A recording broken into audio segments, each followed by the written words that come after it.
ಚಾಮರಾಜನಗರದ ಭವನದಲ್ಲಿ ದಲಿತ ಮಹಾಸಭಾ ರಾಜ್ಯ ಉಪಾಧ್ಯಕ್ಷ ವೆಂಕಟರಮಣ ಸ್ವಾಮಿ ಮಾತನಾಡಿ, ದಲಿತ ಸಮುದಾಯದ ಸಚಿವರಿಗೆ ನಮ್ಮ ಜನರು ಮುಂದಿನ ದಿನಗಳಲ್ಲಿ ತಕ್ಕ ಪಾಠ ಕಲಿಸುತ್ತಾರೆ.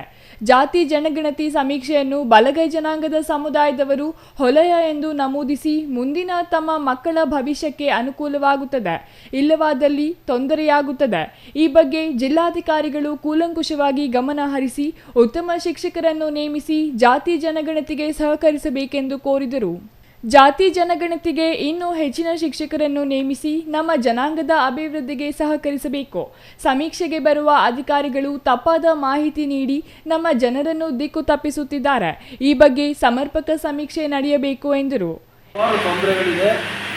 ನಿನ್ನೆ ಇವತ್ತು ಏನೋ ಹೊಸದಾಗಿ ಅದನ್ನು ಸರಳೀಕರಣ ಮಾಡಿ ಸ್ವಲ್ಪ ಇದನ್ನೆಲ್ಲ ದಾಖಲಿಸಬೇಕು ಅಂತ ನಾಗಮೋಹನ್ ದಾಸ್ ಅವರು ಹೇಳಿದ್ದಾರೆ.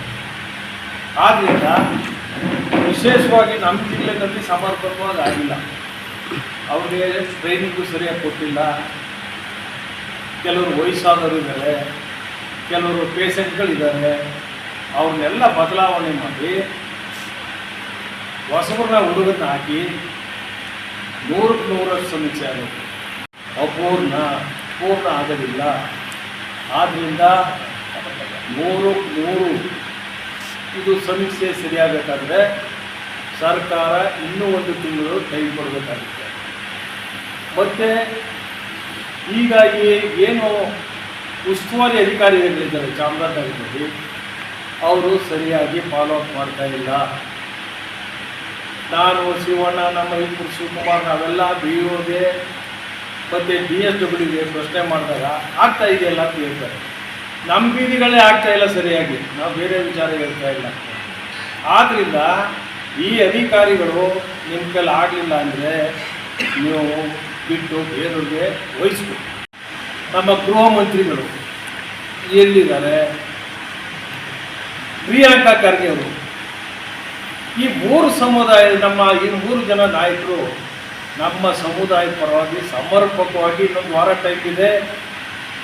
ನಿಮ್ಮನ್ನ ಈ ಜನಾಂಗ, ನಿಮ್ಮನ್ನ ವಲಯ ಜನಾಂಗ ಕ್ಷಮಿಸಲ್ಲ. ನೀವು ಬನ್ರಿ ಬೀದಿಗೆ, ಚಳಿ ಬಿಟ್ಟು ಈಚೆ ಬರಬೇಕು. ಒಕ್ಕಂದು ಕಡ್ಡಾಯ ತಪ್ಪದಂತ ಗಾಡಿ ಕೇಳಿದಿರಲಿಲ್ಲ. ಮಾದೇವಪ್ಪನವರೇ, ಹಳೆಯ ಮೈಸೂರಿನಲ್ಲಿ ಪ್ರಭಾವ ಇದೆ. ಪರಮೇಶ್ವರ್ ಅವರೇ, ಮಧ್ಯ ಕರ್ನಾಟಕದಲ್ಲಿ ನಿಮ್ಮ ಪ್ರಭಾವ ಇದೆ. ಉತ್ತರ ಕರ್ನಾಟಕದಲ್ಲಿ ಖರ್ಗೆ ಅವರು ಮತ್ತು ಅವ್ರ ಮಗ ಪ್ರಿಯಾಂಕಾ ಖರ್ಗೆ ಅವ್ರ ಪ್ರಭಾವ ಇದೆ. ನೀವು 3 ಜನ ಆ ಕಡೆ ಇಳಿಲಿಲ್ಲ ಅಂದರೆ ನಮ್ಮ ಜನಾಂಗಕ್ಕೆ ನೀವು ಅನ್ಯಾಯ ಮಾಡ್ತೀರಿ ಅಂತ ನಾವು ತೀರ್ಮಾನ ಮಾಡಬೇಕಾಗುತ್ತೆ. Irasavadi Siddappaji, CTV news, Chamarajanagar.